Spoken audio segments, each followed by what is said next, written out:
The doctor told me it was a figment of my imagination, a hallucination, a phantom limb, cut off, but the ghost of a feeling remains. The doctor tutted and prescribed me a different pill. I've lost count of how many pills I've tried. There was the yellow one, and the red and white capsule, and the green one. They have succeeded in giving me incontinence, nausea, and hair loss, but they haven't taken my girl away. My doctor told me to talk about it. Tell people. Who the hell am I supposed to tell something like this? My last friends abandoned me when Sylvia left. It's late here. Where to start when there is so much to tell? At the beginning, I suppose. It's always a good place. We thought we'd had it made when we moved into the suburbs. We had well-paying jobs. Fluke or competence had saved us when the waves of cuts hit around 2010. For once in our lives, money wasn't a problem. 8 years earlier, we had Annabelle Bell for short. She was our little angel. Parents out there will know. A child shifts the center of gravity of your life. The move was good for her, good for us, away from the hustle and danger of the city. Busy streets, missing children, the sticky hands and staring eyes of sexual predators. It wasn't the house of our dreams, but it was close enough.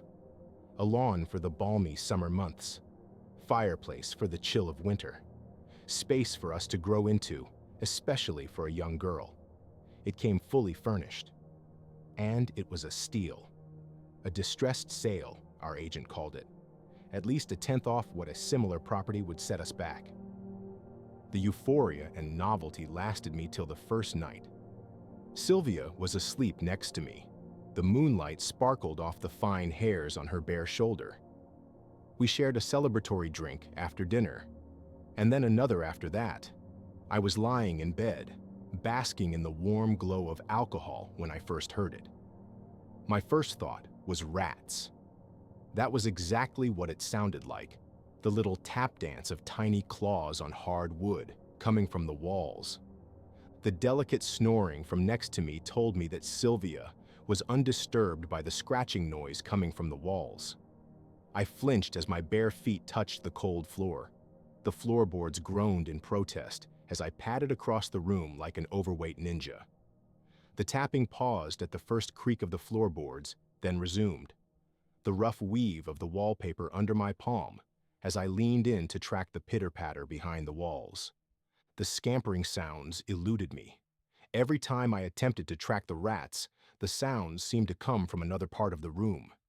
My knees grew sore from pressure. I wasn't some young child at a playground. I was a grown man, and my weight pressed down on the bony points of my kneecaps. Out of desperation, I put my ear to the wall, hoping that the source of the little noises would reveal itself to me. I was only met with a stubborn silence, or almost a stubborn silence, on the edge of my hearing, so quiet that I had to strain my ears to pick it up. A child's laughter from inside the walls. I did not speak of the incident. I spent more time trying to convince myself that there hadn't been that childish giggle. Wind, perhaps.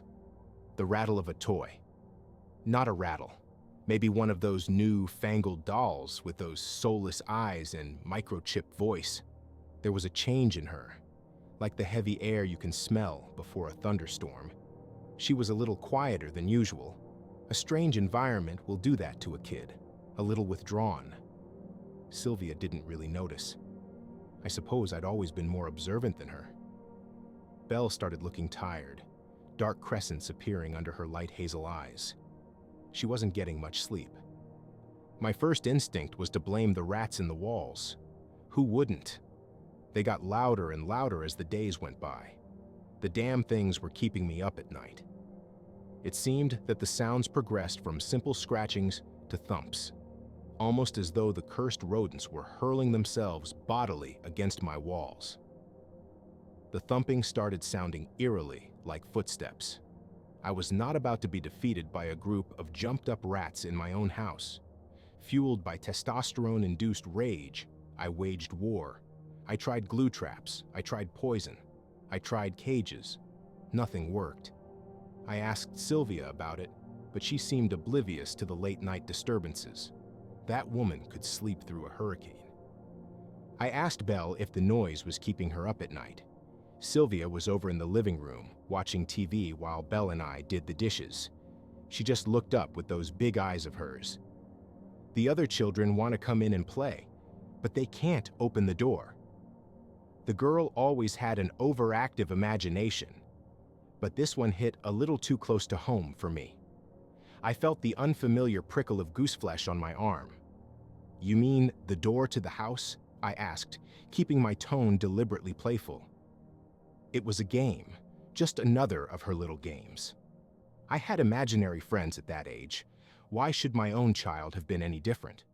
"No, Daddy, the door behind the cupboard." We were up in her room. The opening theme from Desperate Housewives floated up through the floorboards, a world away. I thought I'd humor my little girl, but there was something deathly serious in her tone that I could not shake. I reached back around the standalone wardrobe and felt nothing more than the smooth paint on the wall. "There's no door here, honey." "Look closer," she insisted. I held up my cell phone for light, still playing along. There was something strange in that palm width of space between the cupboard and the wall. A discoloration of the wall, perhaps. Something darker in the shade of the wardrobe. The hard edges of the wardrobe bit into the soft flesh of my fingers. I put my back into it, and the piece of furniture gave ground grudgingly. And there it was, a door behind the wardrobe, just as Belle had said. Not any door, though. I ran my fingers over the smooth surface of the wall, just a painted one. So convincing were the brush strokes on the door that I had to touch the wall again to tell myself that it wasn't real. "How'd you know this was here, baby bear?" I asked. The other children told me. "From school." As far as I knew, she hadn't brought friends home before. "No, Daddy." "The children from behind the door," she said. I looked into her tawny eyes, hoping to spot some twinkle of mischief there. There was nothing there but an innocent earnestness. I lay in bed that night, studying the cracks on the ceiling. My heart pounded hard in my chest, a heavy bass line above the distant rumble of the heating. My daughter's words had unsettled me in a strange way I could not pinpoint. It felt off somehow, like a surrealist painting, one tiny detail throwing my carefully ordered world into disarray. I took deep breaths, trying to drive away that strange, tight fear in my chest. The odd painted door, a mural of some sort? Why was it still there when room had been so clearly repainted? The thumping of the rats in the walls, sounding so much like little footsteps. "The children from behind the door," she said. I rubbed at my forearms vigorously, trying to press the goosebumps back down into my skin. That's when the thumping started again. Not rats, I realized. Not rats at all. Footsteps, the light bounce of a child. I crept up to my wall again, pressing my ear against the wallpaper. There was laughter there. Soft and faint. Not the laughter of a single child. Children. Their happy footfalls beating a rough drum beat on the wooden floor. There was someone else in there with my daughter. My heart jumped. I felt the chill in my veins as I rushed out of my room and tore down the corridor. The silvery light of the moon shone through the window. It gave everything an odd, flat look without contrast. Belle's room was only a few feet from the door to our bedroom, but my chest heaved with deep, body-shaking breaths. I could still hear them faintly through the door, the thud of feet on the floor. I steeled myself. It was nothing. Sound traveled strangely through these old houses. Echoes, maybe. She was just talking to herself in her sleep. The stress of moving, perhaps. Suitably calmed, I turned the doorknob slowly. There was a conspiratorial shush from the other side of the door, and silence descended like a shroud. I gave the door a gentle push. The room was dark and quiet. The moonlight crept into the room. My daughter was standing there, just behind the door, a still figure against a dark background. The shock took the strength from my legs. I backed away a little quicker than I meant to. She just stood there, swaying slightly, Thin white crescents showed from under her hooded eyelids. Her lips were moving, almost soundlessly. I leaned forward, straining to make out what she was saying. It slowly became clear. One sentence, over and over. All the doors are open now, all the doors are open. And from behind her, in the shadowed room, the quiet click of a door shutting. Belle didn't recall a thing the next morning. She could sense my frustration and fear as I quizzed her about the night before. Dark circles framed puzzled eyes in her pale face. She hadn't slept well last night either. Sylvia took her to school. I hadn't broached the topic with Sylvia yet. There was still some time before I had to leave for the office. I crept back to my daughter's room, feeling like a thief in my own empty house. I stood in front of that strange painted door for the second time in as many days. I ran my fingers around its edges, remembering the strange sound of the door shutting from the night before. Its edges were wholly contiguous with the wall. I pulled the wardrobe out further, putting my entire frame between the wardrobe and the door and leaning into it. There was no give, no yielding of the door. It was just painted over a wall as solid as any other. I was about to go when I heard an unfamiliar rasp under my foot. The floor was gritty with some kind of dust. I knelt down and pinched some of the dust up between two fingers. All the doors are open now. My daughter's dreamy voice in my ear, my memory of it so sharp that it seemed that she was right there whispering it. How odd it was for the dust to be pink. Of course it would be. It wasn't dust at all. It was paint. Paint from the wall. Things didn't get better. The gambling footsteps continued at night, unabated. That and the whispers and the giggles at night. Whatever was in my daughter's room toyed with me. It never let Sylvia hear it. I would stay up, waiting to wake my wife up just in time to hear it, only to be met with a stubborn silence. Trickery wouldn't work either. We stayed up late to catch a DVD long into the small hours of the night, but the house remained quiet. The laughter from the next room was always tantalizingly distant. The happy sounds of children at play as though from a great distance. Too great a distance to be in the room next to mine. Belle was in high spirits, but she was wasting away. Sylvia hadn't noticed it yet, but I felt it in the sharp bones of her shoulders, pressing into my arms when I hugged her. Or her skinny arms that I could almost encircle with my thumb and forefinger. I received an email from her form teacher, mentioning that Belle still wasn't integrating well at school. He said that Belle was perpetually tired in class, and Belle had blamed late-night games of tag and hide-and-seek with her friends for her tiredness. "You need to exercise more control over your girl," he said. I had to know what was going on. Sylvia was already asleep. The nightly visits hadn't started yet. I slid into Belle's room, silently, an open packet of flour in my hand. I scattered it all around the floor, taking care not to step into the flour myself. I lay back in my bed with a sigh, waiting for the sounds to start. Sleep took me unexpectedly, but what little I had was fitful and restless. I woke with a snort at first light. It was a Saturday, and it would be some time yet before the rest of the world woke. I stretched under the covers, my back popping satisfyingly. I blinked the sleep from my eyes. The flour. I had to check the flour. I swung my feet off the bed and planted them on the floor, right next to a pair of white speckled footprints, just where they would be if someone was standing over my bed, staring at me. That damnable chill stole the warmth of the morning sun from my skin.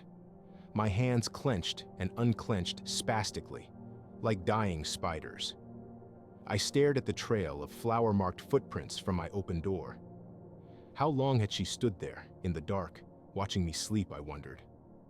I stood up on shaky legs, my hand on the wall to support myself down the corridor. Belle's door was ajar. It swung open silently. The sound of deep breathing told me that Belle was still asleep. There was but a single set of footprints, just starting from her bed, where her feet would have landed if she got off. No multiple footprints, just a single set from my daughter. Typical somnambulism, perhaps. The stress of the move, The new school could have brought it on. She'd never sleepwalked before, but who knew what dark things lurked in her psyche? I heaved a sigh of relief, chastising myself for a week's worth of irrationality. How reassuring the illusion of normalcy in our lives, and how quickly it shatters.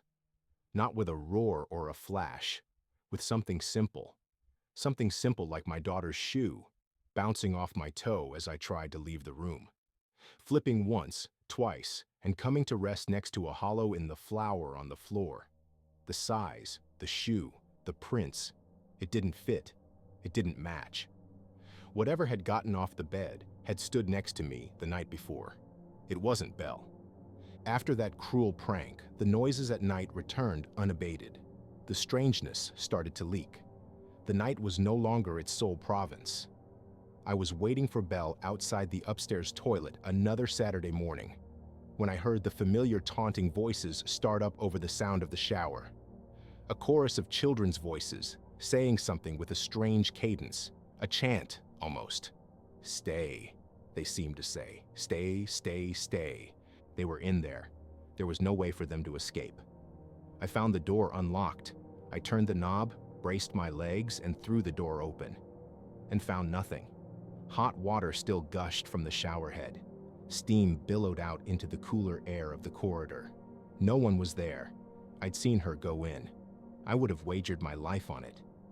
And yet she was gone. The giggling started again, coming down the corridor, mocking. Her room. I bolted down the corridor. I found her there, a towel wrapped around her bare body, staring at me with cold mirth from her bed. Her dripping hair had left a trail of water on the wooden floor, a trail which led to the wall with the painted door. I felt her eyes trailing me as I left the room. I shut the shower off, looking for how my daughter and the voices had escaped the tiny toilet. It took a minute. Like the picture with the young lady that turned into an old crone, the answer was right there in front of me. Sketched out between the tiles in front of me, in bold strokes of dark mildew, was the vague outline of a door. It was another sleepless night. I thought long and hard about trying to explain everything to Sylvia. It sounded crazy. There were doors in the walls, doors that our daughter had walked through. Doors let in something strange into our house, something that wanted her to stay. The thought lingered in the back of my head like a suppurative scab, itchy and red and raw. Sleep would not come easy. I was contemplating a little chemical assistance to aid me along my way when I grew aware of a soft sliding sound. Movement caught my eye. I saw a slim figure slowly shuffle by the door to our bedroom. "Belle?" I called out to her softly. She didn't break step, and what a step it was. A stiff-armed and stiff-legged march down the corridor, her feet scraping over the wooden floor. "Belle," I called out, a little louder. There was no response. I got out of bed and tiptoed to the door. The door to the toilet clicked shut softly. I followed. The lights revealed an empty corridor. The toilet door yielded with a squeak of complaint. The silence was thick and cloying. It seemed that no sound would carry through the air. The light clicked to life in the toilet. Shadows leapt and danced with its first few flickers. The shower curtain swayed. The draft I had left in when I opened the door, I told myself. It did not help. I chided myself for my childish fears, but the flutter in my gut remained. I yanked the curtain aside roughly, my other hand balled into a fist to protect myself. From what, my daughter? Nothing awaited me on the other side of the curtain. Nothing but that strange outline of a door, etched out in lines the tiles. I heaved a sigh of relief. Perhaps the lack of sleep was getting to me, my fears spilling over into waking dreams. The calm was short-lived. I heard another door slam shut. Downstairs. A series of childish titters carried up through the floorboards. I bolted downstairs. Again, the lights revealed nothing. Almost nothing. The huge throw rug that had come with the furnished house had been tossed aside. There, hidden under it, was another door, scratched into the parquet flooring. I felt sick to my stomach, thinking of the days we'd spent on the couch with our feet on that hideous thing. I ran my fingers around the grooves of the thin grooves of the scratch marks. The door felt cool to the touch, cooler than the surrounding wood, the same feel of a front door, guarding against the winter chill. Whatever it was that the door guarded against, it was cold. Very cold. The laughter started again. Taunting. Mocking. I heard the creak of my daughter's footsteps on the stairs to the basement. The light of the living room seemed to shy away from the depths of the basement. I could make out Belle's outline, just where the light of the living room met the darkness of the basement. The light switch was at the foot of the stairs. The steps sang under my weight. Belle didn't turn around. I reached out to grab her shoulder. Her bony shoulder was icy cold. I pulled her towards me. I could just nearly see her face. Something blotted out the light. I blinked at the silhouette at the top of the staircase. "Daddy, why are all the lights on?" Belle's voice. Oh God. Belle was at the top of the stairs. I felt the light caress of fingers on my hand. The girl in front of me, her fingers on mine. Her voice was a hoarse whisper, as though forced from a throat long turned to dust. "She's ours now." She giggled and twisted away from my grasp, vanishing into the dark. The dark space under the house suddenly filled with the patter of feet on the dusty floor. 2 pairs, 3 pairs, until it seemed that an entire legion of light feet were dancing across the floor. The sound was deafening in that confined space. I reached forward and thumbed the light switch, only to be greeted by silence and the slowly settling dust. Something was wrong with the wall again. I already knew what to expect. With a sweep of my hand, I cleared the dust from the wall. Just as I expected, another door, this one a huge set of double doors, painted on the wall with garish colors. Just before I left the basement, I saw the clean circles on the floor where the opening door had swept the dust away. We had to go. There was something dark in the house, something wholly unnatural about those strange painted doors. I sprinted up the stairs. "Grab some clothes," I told Belle as I passed her. I did not stop to see if there was a shred of understanding in her blank eyes. She turned and followed me silently upstairs. I shook Sylvia awake roughly. 4 weeks to the day we moved in, and we were fleeing our own home. She blinked the sleep from her eyes. In hushed tones, I tried to explain the situation to her. The painted doors, the sounds of the children, the danger we were all in.